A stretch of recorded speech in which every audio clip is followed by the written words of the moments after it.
Do you, perhaps, enjoy Roblox open world games where you get resources and it's actually a metaphor for humanity's unchecked greed, environmental negligence, and how we're destroying the planet but no one talks about it? Or, Lumber Tycoon 2. Then may I recommend to you the Refinery Caves 2, an open world game about collecting resources. Oh, who am I kidding? This is a game about pure resource exploitation, because on this island, everything you see, totally free to grab, no permits, no paperwork. And you know what that means? Money. Originally inspired by Lumber Tycoon 2. And if you know what that game is, I honestly don't know what planet you're living on. It's an iconic Roblox game where you chop trees, expand land, explore the world, and more. But since we're talking about Refinery Caves 2, it heavily expands on that idea and pushes it way further. So expect fishing, mining, big-ass vehicles, boats, magic, Cloud Knight, World Trade, Pink Diamond, a whole ass community market, deforestation, supernatural locations, and total resource exploitation. And yes, I know Oaklands exists, but for the sake of this video, let's pretend it doesn't. You're residing on Noah Bay Island. Whether you're a native, a foreigner, or an illegal immigrant, I don't care. You're here to exploit the island's rich natural resources for your own monetary gain. Sounds familiar, doesn't it? You can start your career either as a lumberjack, a miner, no comment, or a fisherman. As a lumberjack, you're twice as strong in carrying and hitting things. As a miner, you can extract ore far more efficiently under a certain condition. And as a fisherman, you're just luckier. And I don't mean with just fish. Luck does play a bigger role in the game, including casinos.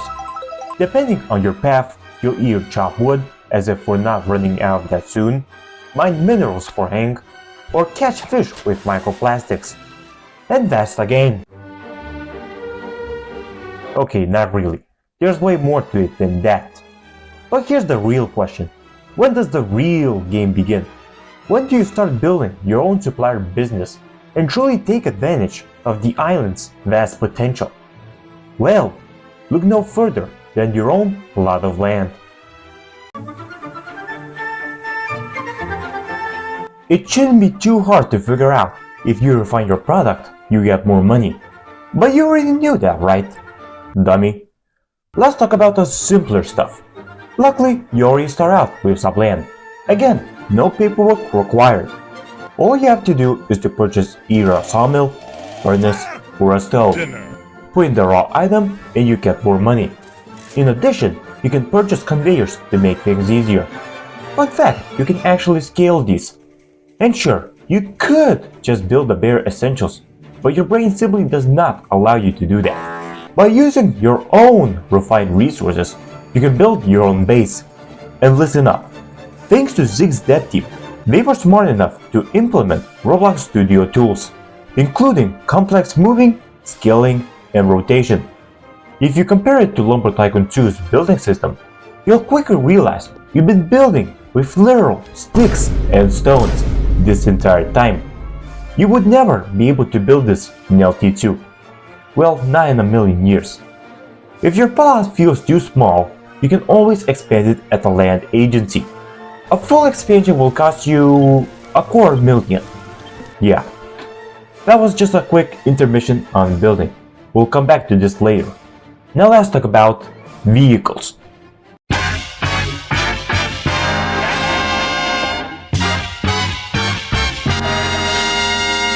No shit, you're obviously going to need a vehicle. This is the 21st century. Owning a car is basically a personality trait at this point. So let me break it down for you. In a quick list. The buggy. Your starter vehicle. Very subtle reference to Half-Life 2. Very fast, but storage is small. And here's another huge game changer. Anything you place on a vehicle actually sticks, meaning no more accidental spills. Bravo, Zig's dev team. The tinter. Finally, some cargo. Practical for basic transport, but it's a tad bit slow. The trailblazer. Fast and decent storage. It was made for all your needs, including vehicular. No, I can't say that. I need money. FTV, currently the fastest vehicle in the game, but storage is minimal. Next up, boats. The Droplet. It's just a cheap boat, there's not much to say about it. Quick Wave. The Droplet, but faster and with better storage. I think you can obviously see that I'm cutting corners with these. The Hull Freight. This boat is all business. Your personal ferry. You can transport any vehicle you like. Or not, since the boat has a huge deck to carry fish and minerals. Unfortunately, it's expensive as hell, but worth every penny. But wait, there's more. If you sail to a hidden cave, you'll discover the Craig's dealership. And this Craig guy got a real shit. The Forklift. Become forklift certified.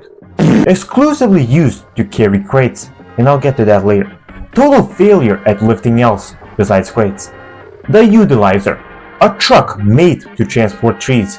In fact, it has 2 trailer variants, whichever suits you the most. The Terrius. A truck made for, actually, everything, including vehicles. Despite being slow, the storage space is enormous for basically everything. And to put the cherry on top, it has a built-in lever to dump any resources in the bucket. Absolute peak. Lastly, we got the trailers. There are 3 variants: light, medium, and heavy. The first 2 can be towed by any vehicle, while the heavy one is exclusive to the Utilizer.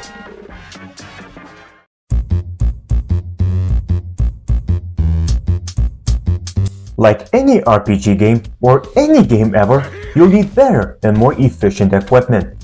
First up, tools. Harder resources need harder tools. The hierarchy goes like this: iron, bronze, silver, steel, gold, titanium, and obsidian. Obviously, obsidian tools are apt to be the best.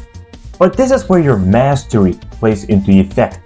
Because, for example, if you chose lumber, you won't be able to use the obsidian pickaxe or the obsidian fishing rod. So I hope you chose right. There are also special pickaxes and fishing rods, but it will be too long to talk about them. We'll figure them out yourself. Next up, talents.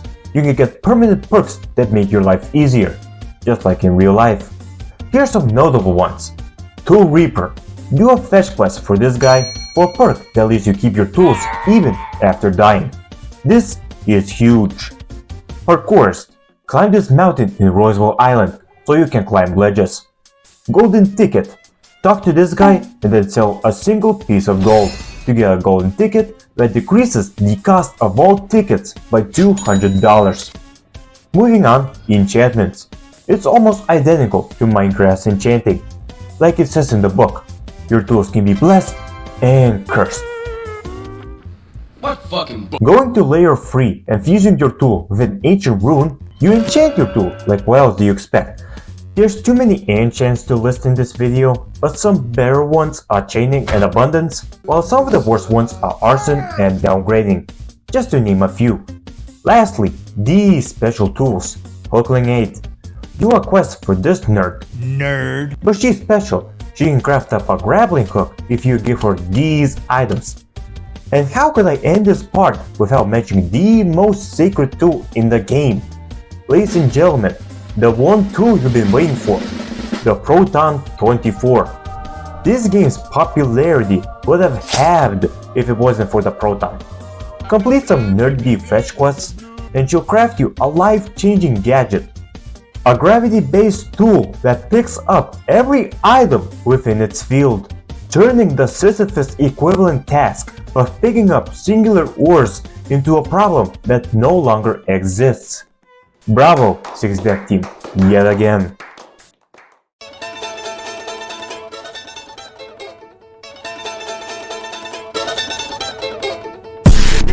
Where do you get your cash? Locations, obviously, and since this game throws a buffet of places at you, it's time for yet another tier list.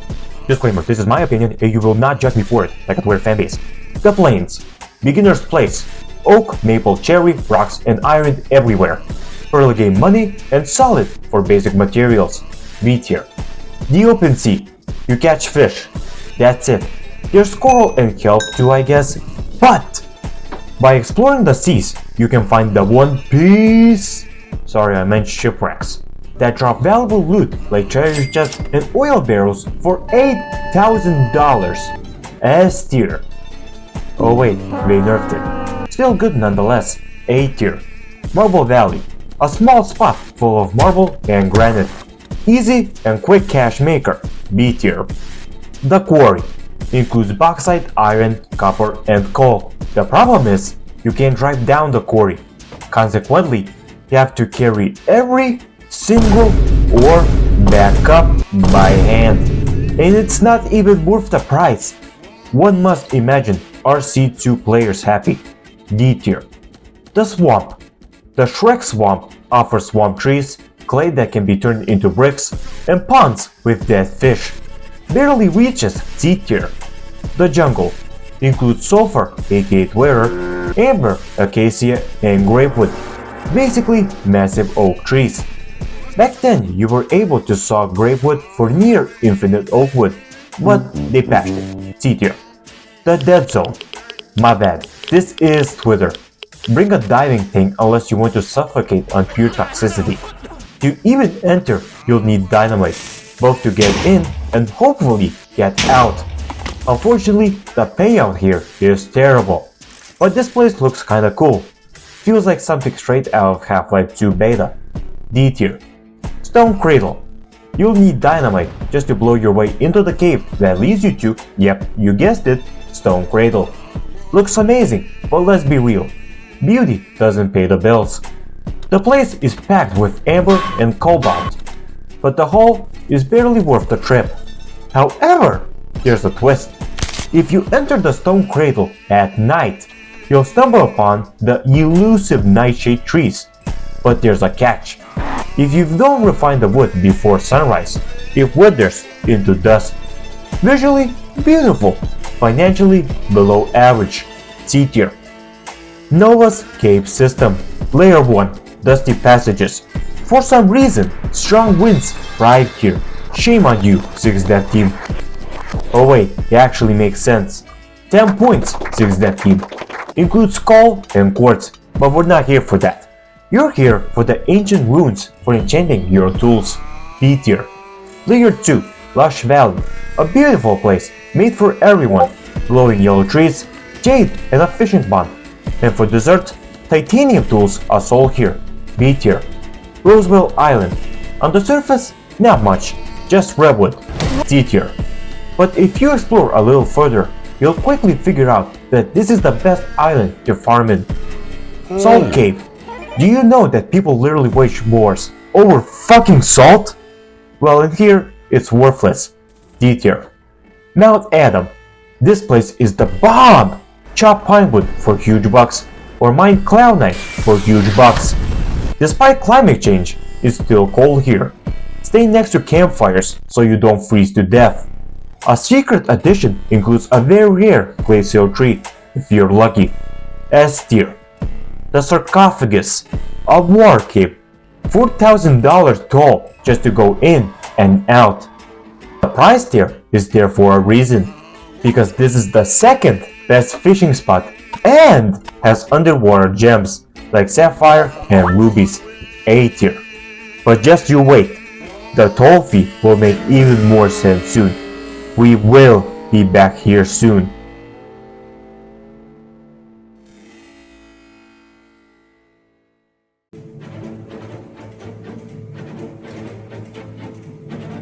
Let's get on to the more complicated things.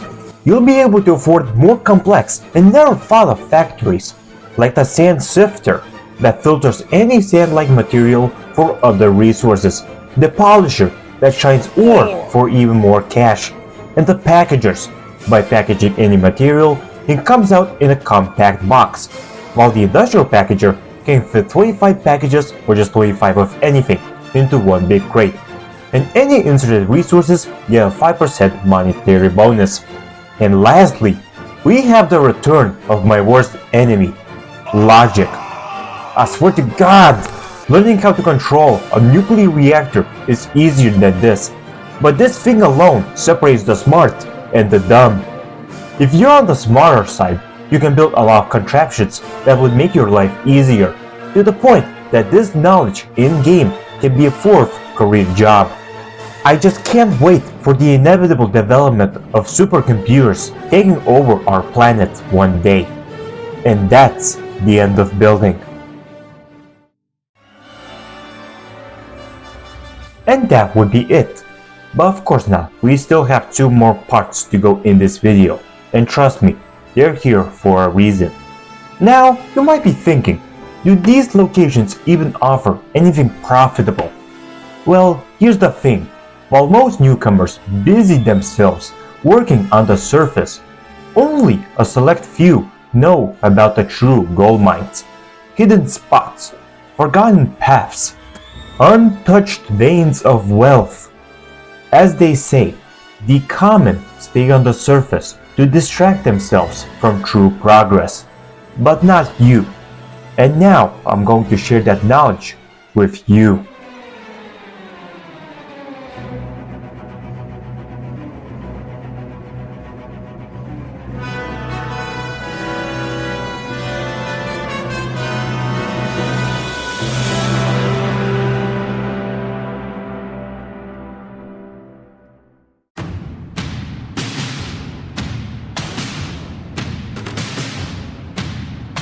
I like to call these 4 locations the QUARTET, because all of these locations share one thing in common: financial Eden.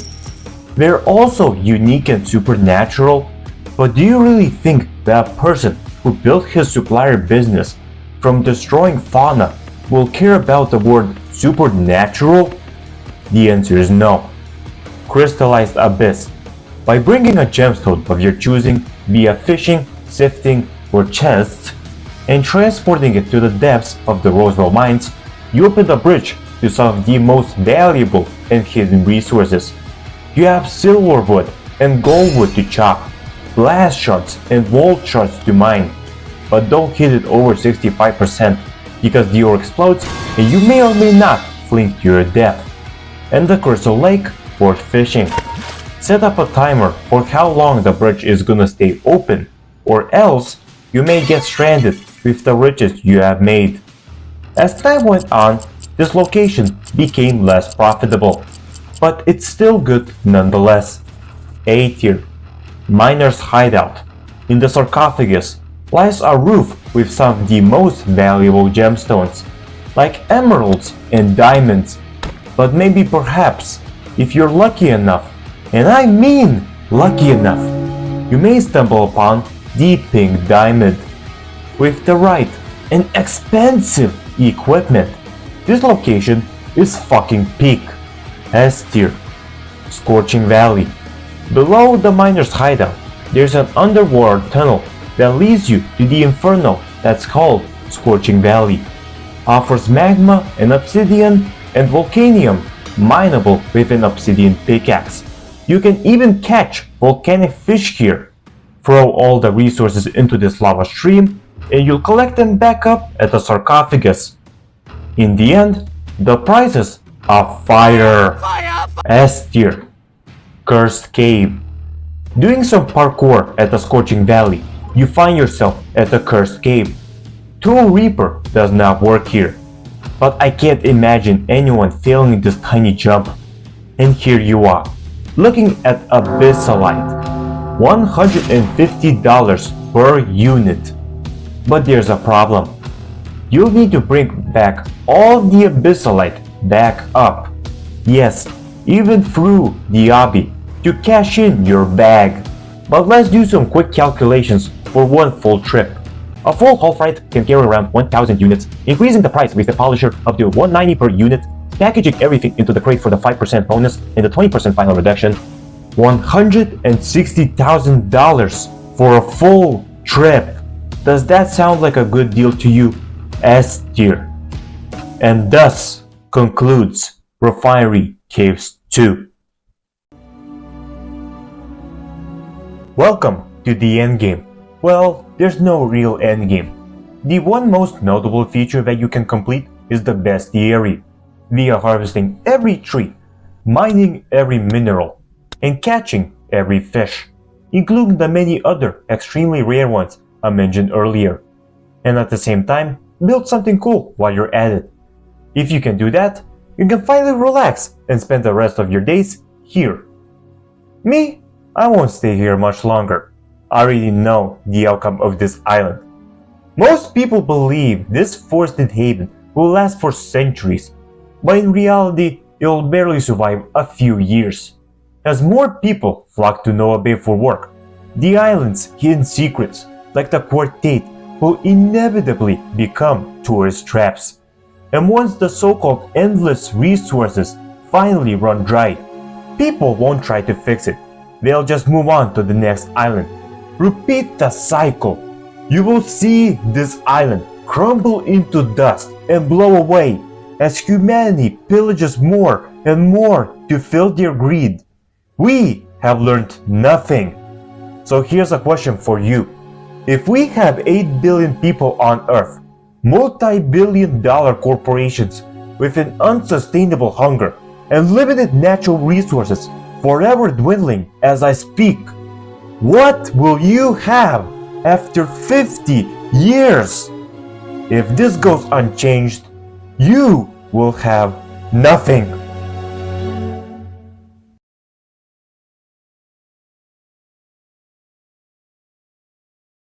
Well, this is awkward, but thank you for watching. Huge shout out to these contributors: Laurel47, ImInACurry, and Arxellious. Also, check out Broken Sword 1978. He makes cool music. Now then, hey you, I demand you to like and subscribe. I've been working night shifts for this video. It would really mean a lot to me if you subscribed. I'm done. I'm not even getting paid for this crap.